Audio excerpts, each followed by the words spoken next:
भ्रम के तहत या इसी घालमेल के तहत भारत की संविधान में एक अल्पसंख्यक धाराएं जोड़ी गई, धारा 25 से धारा 30, बल्कि इसकी भी एक राजनीतिक पृष्ठभूमि है। यह धाराएं शायद आप जानते हो, इतिहास आपने थोड़ा भी पढ़ा हो, जिन लोगों ने वो समझ सकते हैं कि या याद कर सकते हैं कि जब संविधान सभा बन चुकी थी उस समय तक भारत का विभाजन तय नहीं हुआ था। भारत का विभाजन उसके बाद तय हुआ।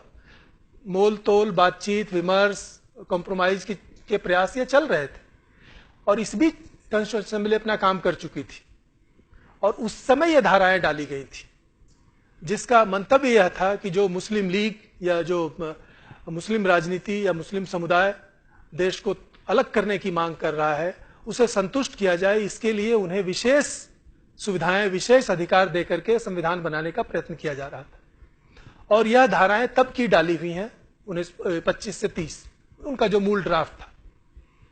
लेकिन जब देश का विभाजन तय हो गया और देश का विभाजन हो भी गया, उसके बाद भी इन धाराओं का बने रहना एक रहस्यमय स्थिति है, लेकिन वही वह रह गया। इन 25 से 30 ये जो 6 धाराएं हैं, इसका मंतव्य क्या है? आप उन्हें स्वयं पढ़ करके देखें। उसमें शब्द आता है अल्पसंख्यक, माइनॉरिटी, और उसके अनुरूप माइनॉरिटी अधिकार धारा 25 से धारा 30 तक दिए गए। जैसा आपने सुना होगा, उसके पीछे भावना यह थी, जो उसमें लिखा हुआ दिखाई भी पड़ता है, कि जो अल्पसंख्यक हैं और अल्पसंख्यक को उसमें धर्म के आधार पर, हालांकि उसमें एक और गड़बड़ी हुई है कि माइनॉरिटी को धर्म, जाति, भाषा और नस्ल, जो भारत में कोई चीज नहीं है, वो नस्ल भी शब्द उसमें है, रेस, इन आधारों पर एक धारा डिफाइन करती है, दूसरे में ये 4 के बदले सिर्फ 2 हो जाती है। तो यह भी एक भ्रम है कि माइनॉरिटी के डेफिनेशन का आधार क्या है। क्या सिर्फ धर्म है, भाषा है, जाति है, नस्ल है? संविधान की एक धारा कहती है 4 है, दूसरी धारा सिर्फ 2 की चर्चा करती है और व्यवहार में हम सिर्फ धर्म के आधार पर माइनॉरिटी की सारी चर्चा देखते हैं, सुनते हैं, चिंता भी देखते हैं। भाषा के आधार पर, जाति के आधार पर, नस्ल के आधार पर माइनॉरिटी कौन है और उसके लिए सरकार ने या समाज ने क्या किया है, यह आज तक कभी सुनाई नहीं पड़ा। इसलिए उन 25 से 30 धाराएं भारतीय राजनीति में एक तरह का सिरदर्द है, जो बहुत सारी समस्याओं का जनक है।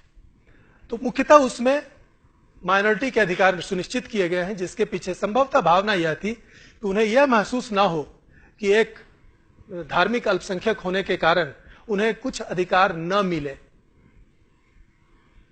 यद्यपि जैसा भारत गुप्त जी ने ठीक बताया कि इसके पीछे यह जो मान्यता थी कि शायद उन्हें बहुसंख्यक से भय है या बहुसंख्यक उन्हें प्रताड़ित कर रहा है, इसका कोई रिकॉर्ड नहीं था। फिर भी यह धाराएं दी गई। लेकिन जो सबसे रोचक और चिंताजनक बात यह है कि पूरे संविधान में माइनॉरिटी का उल्लेख तो है, मेजॉरिटी का ही उल्लेख नहीं है। और कृपया कर इस बात का महत्व समझने की कोशिश करें। संविधान मूल कानून है और उसके आधार पर दूसरे कानून बनते हैं, और जो लोग बिजनेस व्यापार से जुड़े हुए हैं या कानून से जुड़े हुए हैं वो अच्छी तरह जानते हैं कि जो चीज लिखित है उसी का कोई महत्व है। संविधान में माइनॉरिटी है, मेजॉरिटी नहीं है। इसका अर्थ यह हुआ कि मेजॉरिटी के नाम से भारतीय संविधान या कानून या राजनीतिक प्रणाली किसी को कोई मान्यता नहीं देती है। इसलिए जो यह एज्यूम किया जाता है, मान लिया जाता है कि हिंदू बहुसंख्यक है इसलिए उनके अधिकार हैं और उनके कुछ हैं, हिंदुओं के इस देश में इस संविधान के अनुसार कोई अधिकार नहीं। माइनॉरिटी के अधिकार हैं और इस तरह से भारतीय संविधान में एक ऐसी व्यवस्था की गई है जिसमें दोहरी नागरिकता बन गई है। इस देश में 2 प्रकार के नागरिक हैं, माइनॉरिटी और गैर माइनॉरिटी। आप उसे माइनॉरिटी और मेजॉरिटी नहीं कह सकते क्योंकि मेजॉरिटी का कोई उल्लेख नहीं है। और इसीलिए एक नागरिक अगर वह माइनॉरिटी कम्युनिटी का है संविधान के हिसाब से, तो वह दोहरे अधिकार का उपभोग करता है। वह एक नागरिक के रूप में भी अदालत का दरवाजा खटखटा सकता है, वह एक मुस्लिम के रूप में भी अदालत का दरवाजा खटखटा सकता है। हिंदुओं को सिर्फ नागरिक के रूप में अदालत के पास जाने की अनुमति है। वो हिंदू के रूप में किसी अधिकार की मांग नहीं कर सकते हैं क्योंकि संविधान में उनकी कोई मान्यता नहीं। और ये बड़ी गंभीर बात है। यह सिर्फ राजनीतिक विचार विमर्श में या भाषणबाजी में होता है, अन्यथा आप इस बात को समझ सकते हैं कि जो चीज लिखित नहीं है उसके लिए आपके पास कोई आधार नहीं है।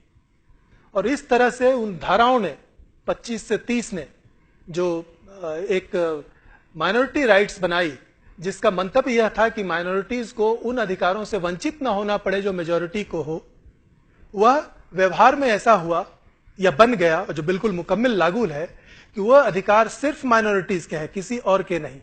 और यह बहुत महत्वपूर्ण बात है। और इसीलिए आप उसकी सारी इंप्लीकेशंस उसी रूप में लागू होते हुए देखते हैं। और इसीलिए जब मैंने कहा कि हिंदुओं को, मुस्लिमों को और क्रिश्चियनों को समुदाय के रूप में नहीं, उनके धर्म और उनके धर्म विश्वास के रूप में तीनों को एक मान लेना वैसा ही था जैसे गाय और तेंदुए और भेड़िए को एक मान लेना, यह लगभग उसी की व्यवहारिक निष्पत्ति है।